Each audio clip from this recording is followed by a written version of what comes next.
Hey guys! So welcome to my vlog. Emerot lang tayo na vlogger. Gusto ko lang namang i-flex tong bago kong bicycle. Wow! Excited ang ate mo. Ayan, tinry niya na agad ng kanyang bicycle. So tara samahan niyo ako magbatuwa lang kasi hindi ko naman to binili or hindi galing sa bakit ko to. Bigay lang sa akin to dito sa isa sa pinag-volunteeran ko dito sa Toronto. Dun sa Culture Link. Thank you Culture Link sa aking magandang bicycle. So ayan, meron na akong service for today's video. Pinaganda nito, magsa-summer na rin kaya magagamit ko din ito sa aking pagpasok sa aking trabaho. Salamat dahil medyo makakatipid na ako ngayon.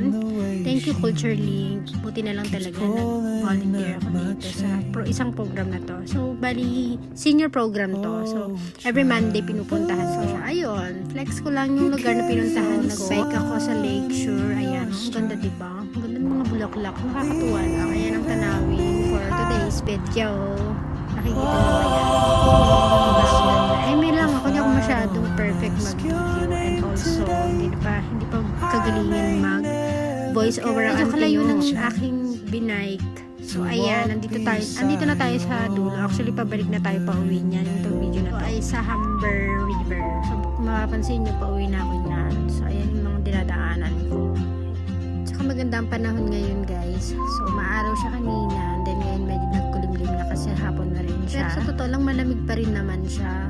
Pero carry boom na rin. Pwede na rin lumabas. Temperature kasi kanina ay 12 pero feels like 7 siya. Kaya talagang malamig siya. Kanina kasi maaraw siya kaya hindi ko ramdam yung lamig.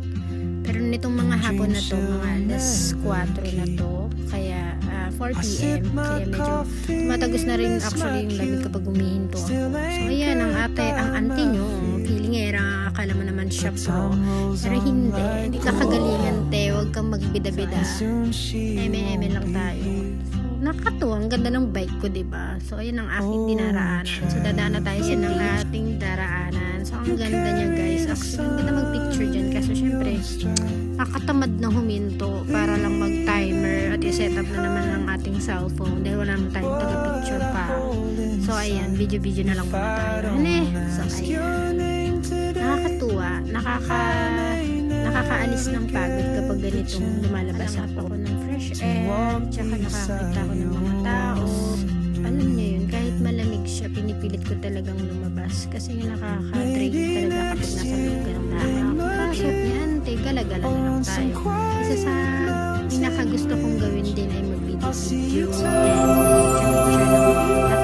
since everywhere, nakakakita ko ng tulips dito sa Toronto at coconut, videohan natin sila, diba? Ang ganda. Pilipinas to, Jai. Kaya, ayan, sulitin mo na ang iyong pag-video and pag-picture sa magandang mga bulaklak. Nakakaalis ng problema or pagod kapag nakakita talaga ako ng magagandang bulaklak gaya nitong mga. So hindi kompleto ang video kung walang selfie. So ayan yung picture na kinuhanan ko doon sa exhibition.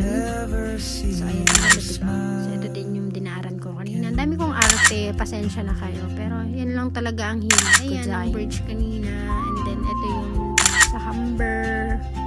Ayan ang mga nakuhaan ko. And then yeah, it's so nice today and I love it.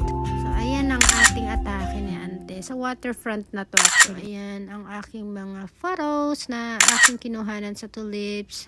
Sobrang ganda. Hindi nakakasawang tingnan. Yun lamang guys. Sa susunod ulit. Bye! Thank you for watching.